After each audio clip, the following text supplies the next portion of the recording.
cette photo, non? Toi, tu as vu Jésus comme ça?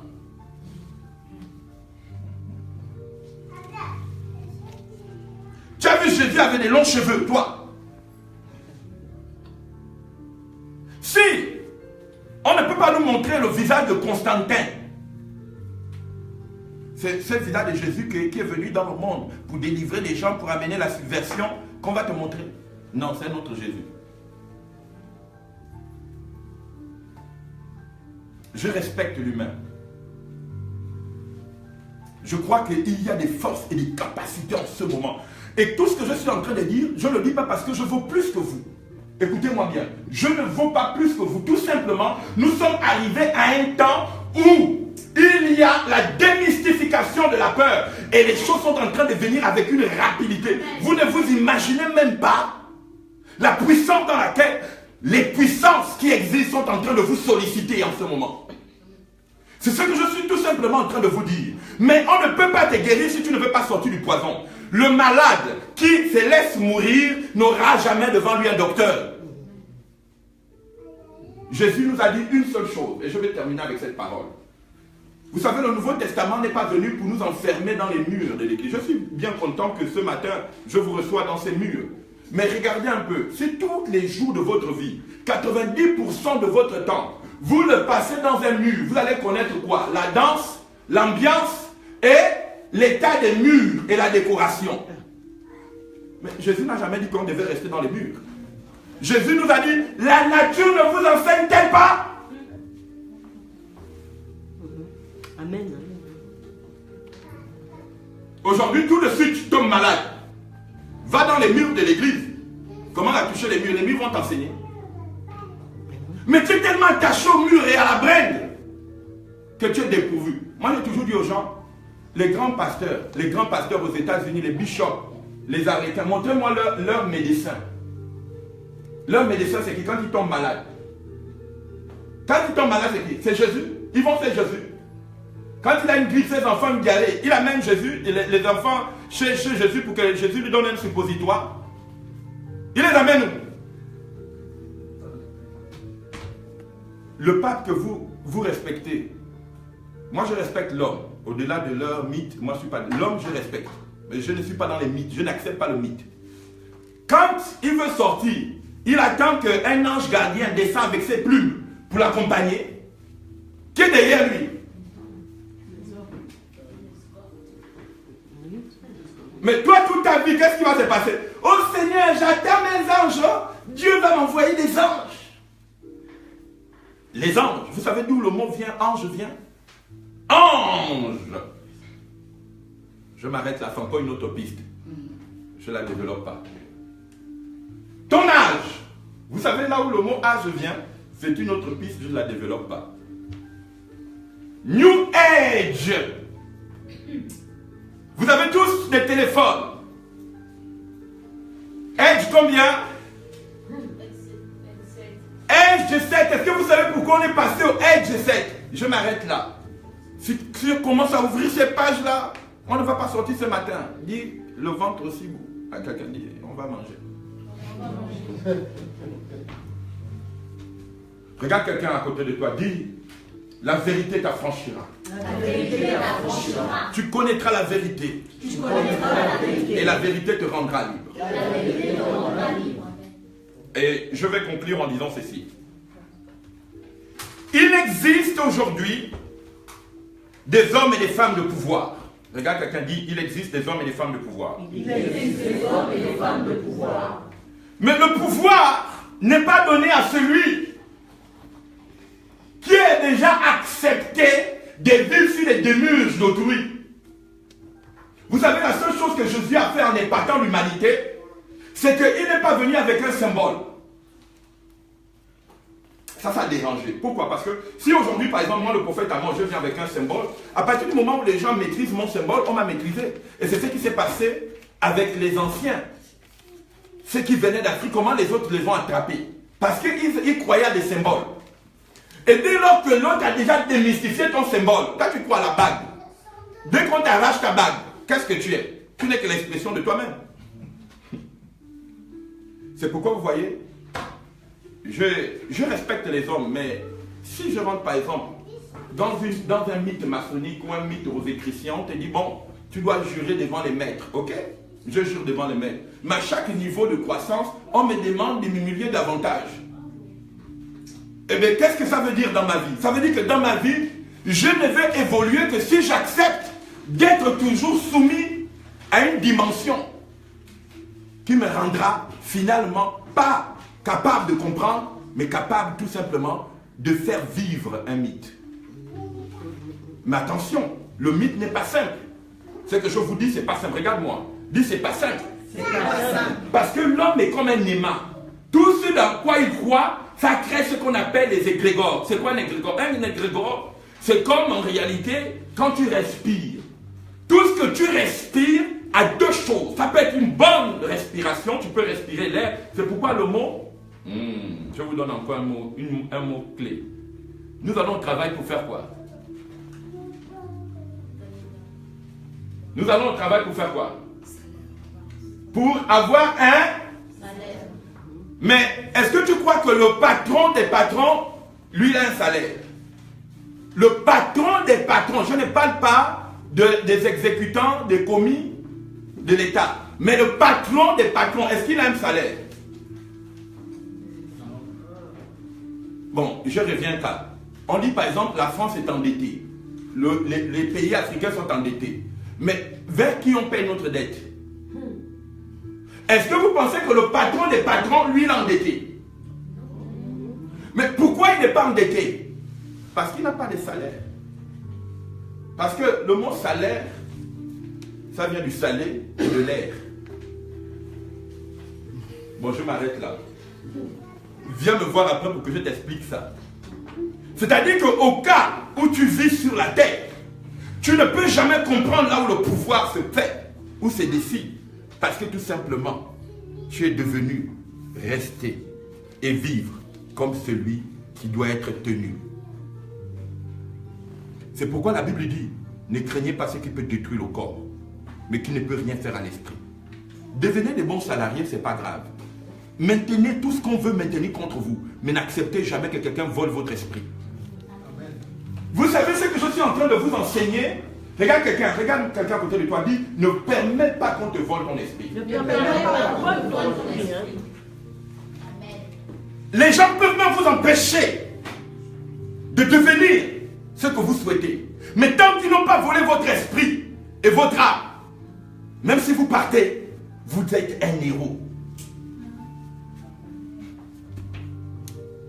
Vous êtes un héros. Je vais... Regarde, quelqu'un dit la conscience prophétique. La conscience prophétique. Allez à l'intelligence spirituelle. Allez à l'intelligence spirituelle. Pour que le médecin intérieur, développe en chacun de nous, la démystification de la peur, la désacralisation de la peur. Jésus nous a dit, vous aimez la vérité et la vérité vous rendra rayonnant. Libre, ça veut dire rayonnant. Amen. Ça veut dire que tu vas arrêter un mythe.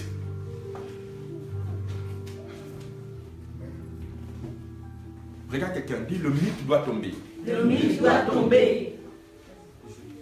Regarde quelqu'un, dit ce qui s'est enraciné en toi. Ce qui s'est enraciné en toi. Pour empêcher l'amour de la vérité. Pour empêcher l'amour de la vérité. Doit tomber. Doit tomber. 2 Timothée chapitre 1 verset 7. Que dit la parole de Dieu dans 2 Timothée chapitre 1 verset 7?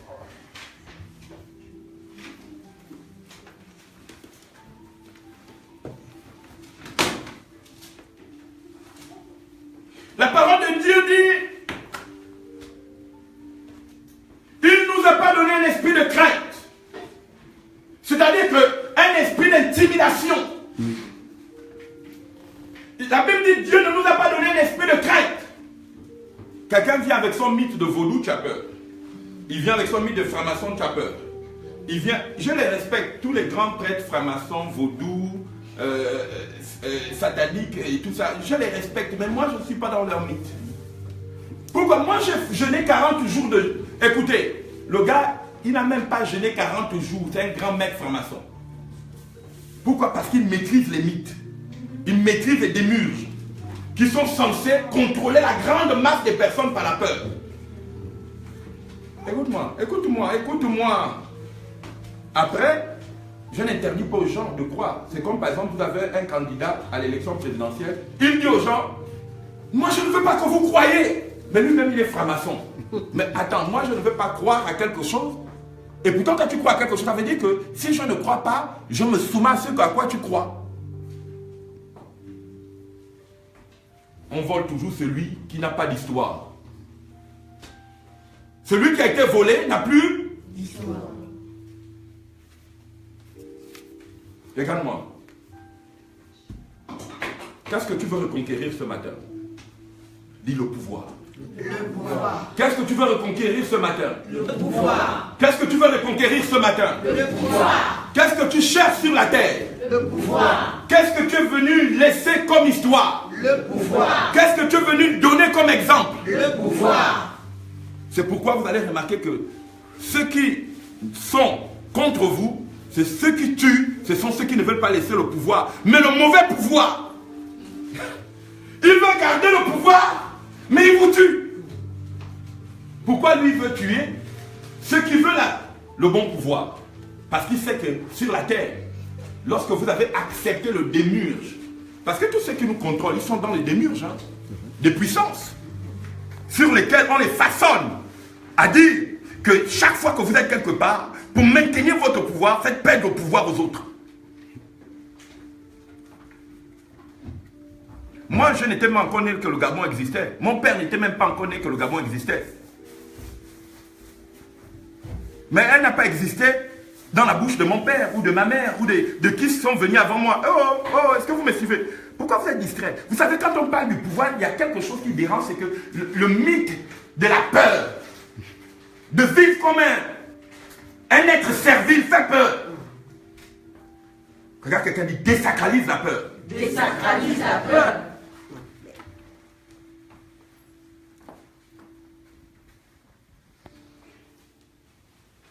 Je ne vous ai pas dit que... Parce que vous savez, il y a des gens qui sont tellement méchants. Attention. Démystifier un mythe vous met en danger. Hein? Regardez ce que Jésus a encouru comme danger. Le fait d'avoir reçu une femme dans la présence des hommes qui la qualifiaient de tous les noms les plus barbares. Cette femme rentre dans la présence de Jésus tout en sachant que cet homme était capable de reconstituer sa dignité. Pendant que Jésus était en contact avec cette femme, les gens commençaient à murmurer dans leur cœur. Mais que si cet homme était un grand homme, il aurait su que cette femme était d'une mauvaise vie. Mais ce que les gens n'ont jamais su, c'est que comment cette femme est arrivée à devenir une femme de mauvaise vie. On vous donne toujours une étiquette dans les pays pauvres. Oh, ils viennent des pays pauvres. Oh, ce sont des Africains. Mais comment ils sont même devenus Africains? Comment le mythe de l'Afrique est né dans ta tête pour dire que je suis un Africain? Qui a inventé l'Afrique? Qui a inventé le Gabon? Toi, tu vois que la Côte d'Ivoire a commencé en 1960. Non, c'était déjà dans la tête de quelqu'un avant toi. Oh, moi, je suis Gambien. La Gambie a commencé avant toi. Regarde, quelqu'un dit le mythe. Le mythe Façonne les hommes. façonne les hommes. Il y en a qui bénéficient du mythe. Et il y en a qui sont stigmatisés à l'intérieur du mythe. Il y en a qui sont stigmatisés à l'intérieur du mythe. Et tu fais partie de quelle classe? Moi, je ne fais pas partie de ceux qui sont stigmatisés. Je fais partie de ceux qui démystifient. J'ai choisi mon camp.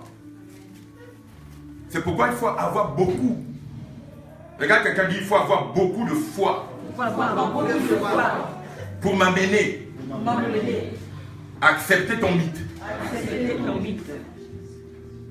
Est-ce que vous vous sentez? Comment vous vous sentez? Comment vous vous sentez ce matin? Regarde-moi, comment tu te sens ce matin? J'ai grandi dans un pays où on m'a enseigné. J'ai eu des pères, j'étais enseigné.